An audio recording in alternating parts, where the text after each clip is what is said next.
Hey everyone, welcome back to Curious Combo Trading, where I break down the markets with my double stochastic strategy and keep things simple for us everyday traders like yourself. Today we're looking at what happened with the DAX on Wednesday, February 19th, yesterday. An important day as the market hit all-time highs recently, but saw some big moves thanks to macroeconomic news. We'll go over my key levels, strategy insights, and how I navigated the price action. And a quick disclaimer for you, this is not a financial advice, it's just my take on how I trade the markets. All right, so Wednesday, we started the DAX pushing into record territory again. We've seen around 15% rally in this year. It has been fueled by strong momentum in equities.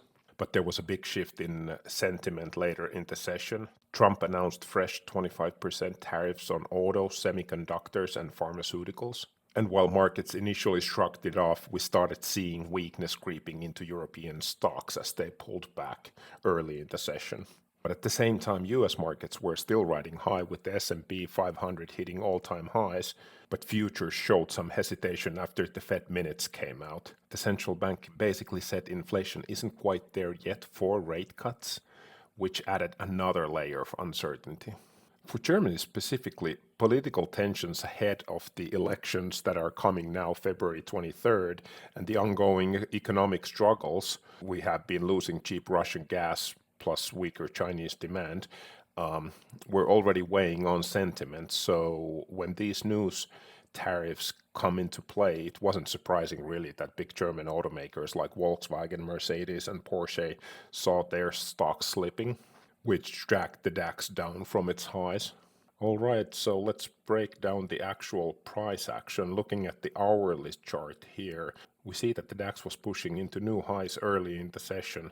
It was holding above 22,519, which had been a key resistance area from previous sessions. But once the macro started hitting, sellers stepped in right here. It was sharply noon.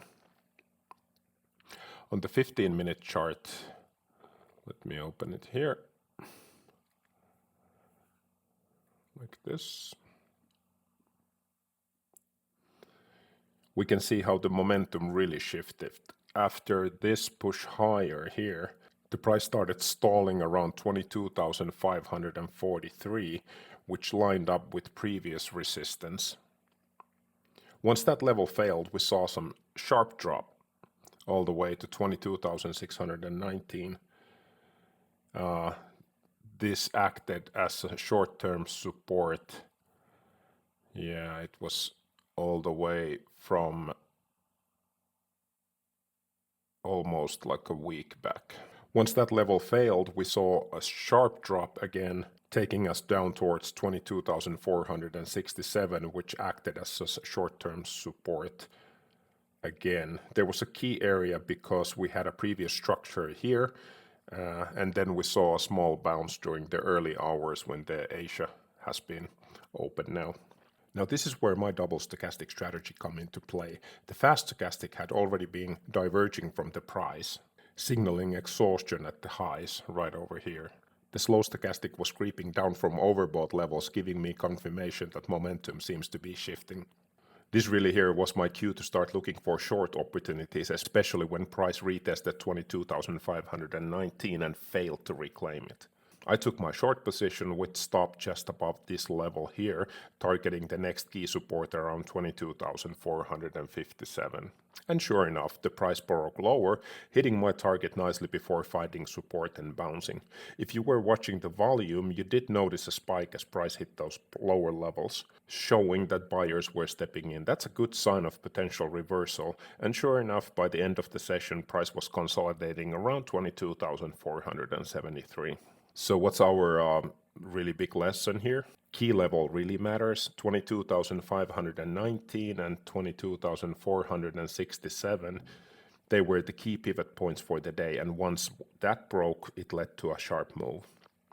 Macro matters also. The tariff news initially didn't cause a reaction, but once sentiment shifted, it weighed on the entire market. Double stochastics work well in exhaustion scenarios.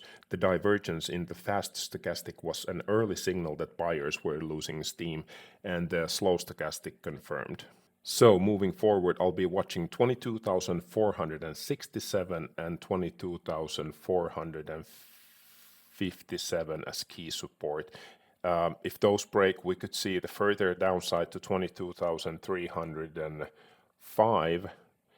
On the upside, if buyers regain strength, we need to reclaim 22,519 around here before thinking about new highs. All right, that's it for today's breakdown. If you found this helpful, hit that like button for me, subscribe, and drop me a comment. Let me know how you traded this move. I'll see you tomorrow again. Happy trading.